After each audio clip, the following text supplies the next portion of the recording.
इधर महाराज परीक्षित घोड़े पर सवार होते हैं, चल देते हैं जंगल में शिकार करने के लिए।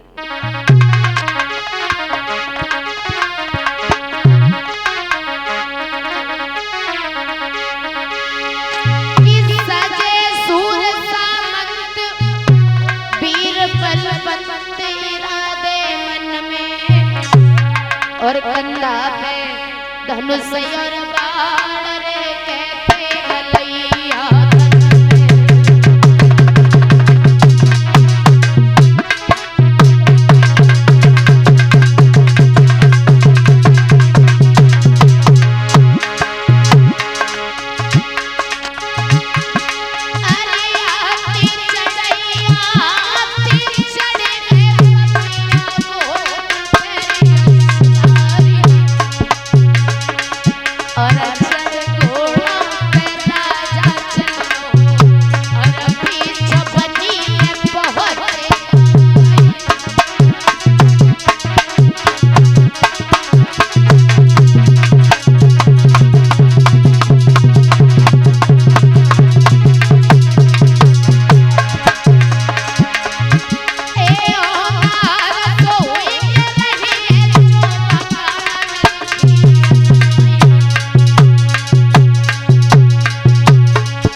और लिखी भी कहा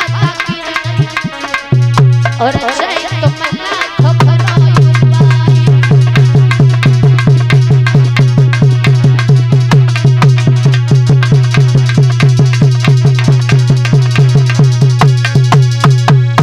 महाराज परीक्षित आगे बढ़ करके जब जाते हैं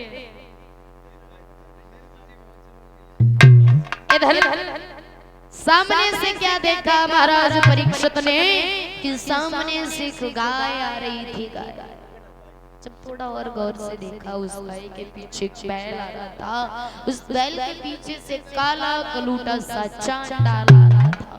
बता दिया था धर्मराज जी ने सत्य को त्रेता द्वापर के बाद कलयुग आएगा और कलयुग में परीक्षित बड़े ही हिसाब से तुम्हें रहना पड़ेगा। क्यों?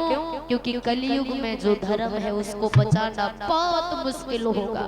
महाराज परीक्षित ने जब देखा कि हमारे बाबा ने सही बताया था, हमें आगे बढ़ करके जब गए तो क्या देखा, रोक लिया, खड़ा कर लिया, पूछ लिया कौन हो, क्यों रो रहे हो।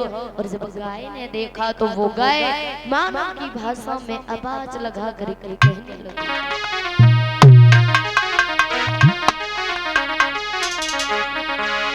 कि कौन है आज मेरी लाज बचाने आए,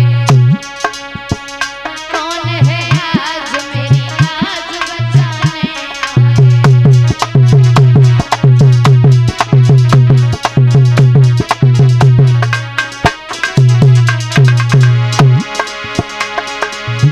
कौन है आज मेरी लाज बचाने आए, लाज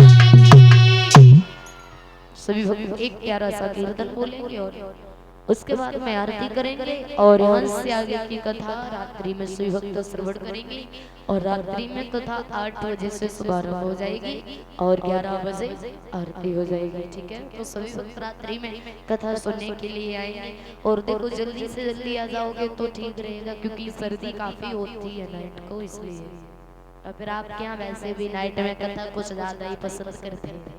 हमारे यहाँ तो नाइट में कोई सुनने भी नहीं आता है। सभी भक्त प्रेम से तालियों के साथ में एक लाइन का कीर्तन और उसके बाद में आरती करेंगे।